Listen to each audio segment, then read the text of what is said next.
What's going on, everybody? Welcome back to the channel. Thanks for tuning back in. In this video, we're going to keep going through our off-season list and see if we can tackle a few of the items. I think what we're going to do is build our E85 fuel system. Just about all the parts we need for that are in the fuel lines, fittings, all that kind of stuff.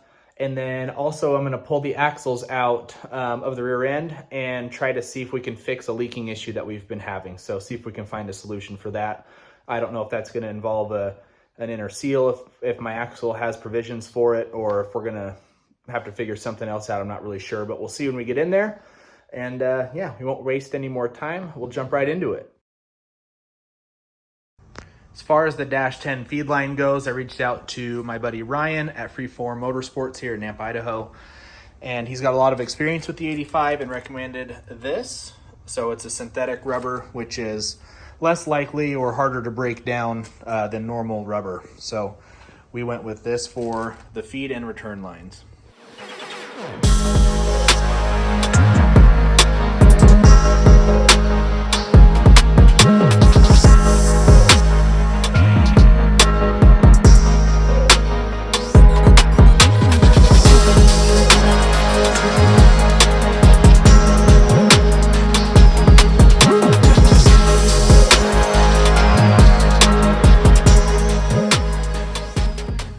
Getting the new fittings onto the fuel filters, and you can see the difference between the Dash 6 and Dash 10. That'll be the new feed. All right, guys, we got the fuel system, or most of it anyway, plumbed. So we got our Dash 10 coming up into the 90-degree elbow, into the fuel pressure regulator, and we got a Dash 6 as the return. And then this 90 will go to the fuel log and carburetor, which is this setup here. So we got a 90 going into the fuel log, and this is a Dash 8. So that'll feed the brand new ATM carburetor we have on order. Fuel lines are ran all the way down the frame, all tidied up, nice and neat. Return line comes through the firewall here into the top of the fuel cell, and then here's underneath. So there's the feed line. This Dash 10 hose was too big. Couldn't, it would kink basically if I tried to run it from there directly to the first filter.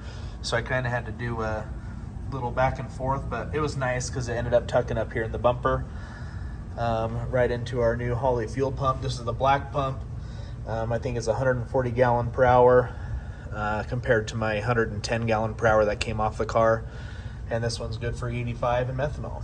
This little elbow here will have a petcock screwed into the bottom of this. That way I can just easily drain the tank or the fuel cell and then fill it back up with race gas and run race gas through the system, so we don't have 85 sitting in all the lines and stuff like that, corroding everything. So that'll make switching back and forth between fuels nice and easy. So now that we got the fuel system mainly complete, we've moved on to a couple of other projects, like looming some of these wires that I haven't loomed before, making those all look good.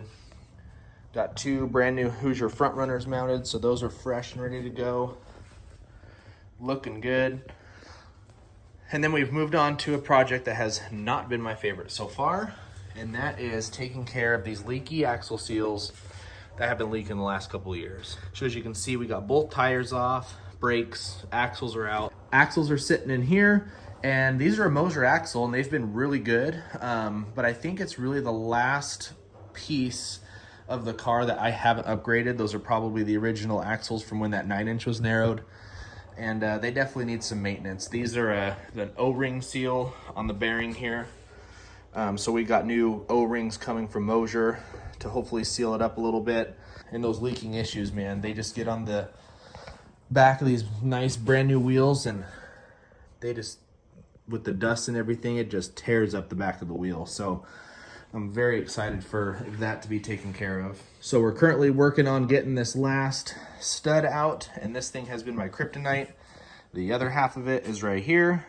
Could not get this lug nut off when the wheel was on. Luckily, we didn't break or scratch the wheel or anything like that, but finally twisted it enough to where we were able to break it off. And yeah, these studs have needed to be changed for a while, so we got some new ones coming from Moser as well for those. Okay guys, a couple of days have gone by, making some progress on this project here. So got the axles all cleaned up, got brand new O-rings from Moser on the axle bearing, and also got new studs installed. And before we installed the studs, I had John Harris over at Harris Machine Works down the street tap each one of these, run a tap through them, because the studs that came out were a pain in the butt. So got all new studs in, and then I ended up grinding the face of the axle flat. There used to just be like a stamped M&E, but Moser is going to send us an actual, like their contingency sticker, so I can stick that on there, so that'll look a lot better.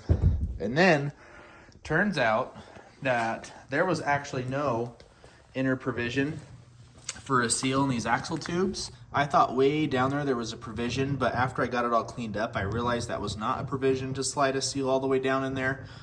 So we're kind of running out of options of sealing up this axle tube, and my dad thought of this idea, so we're gonna see how this works. So that's just some RTV that's in there, made kind of a little dam. So we're just letting that dry up, and then we'll throw the axles and stuff back in there. But got the rear end all cleaned up as well. Got the wheels and tires all cleaned up. All of the gear oil that was on the back of them all cleaned up. So hopefully this is what they look like at the end of the season next year. Well, I guess this year.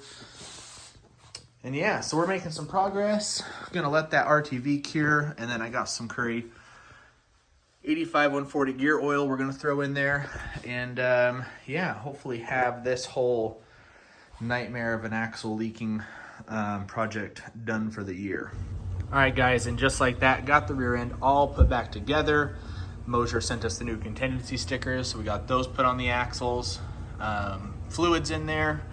So yeah, it's all buttoned up, cleaned up, and hopefully we don't run into any leaks this year. And something I wanted to show you too. Big shout out to Drag Race Solutions.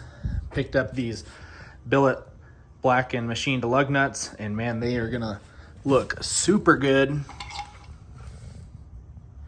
So pick those up, comes with everything you need. They even include some anti-seize, all your torque specs, and yeah, I really recommend these. Go pick them up. Use code PBR10 at checkout. Save you a little bit of cash if you want to get your own set. All that's left now on this project is to run inside, have Jade help me bleed the brakes, have her press on the brake pedal, get the tires mounted back up, and this project is complete. 12 seconds later. All right, what did I just do? I think I need to have the cap on when we're pressing the brake pedals down, because this was all clean. Big oopsie. Whoops.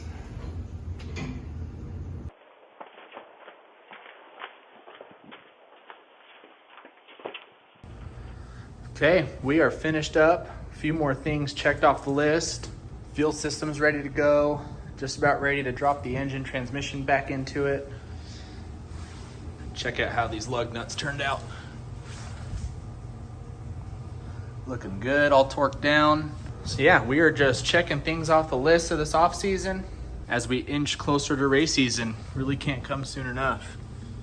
As always, really appreciate you guys tuning in, watching our videos, and supporting the channel. And remember, anything you saw really in this video, lug nuts, fittings, fuel lines, anything like that, can be found at dragracesolutions.com. And make sure to use code PBR10 at checkout to save you a little bit of cash. Thank you for liking, subscribing, and following along, and we'll catch you guys in the next video.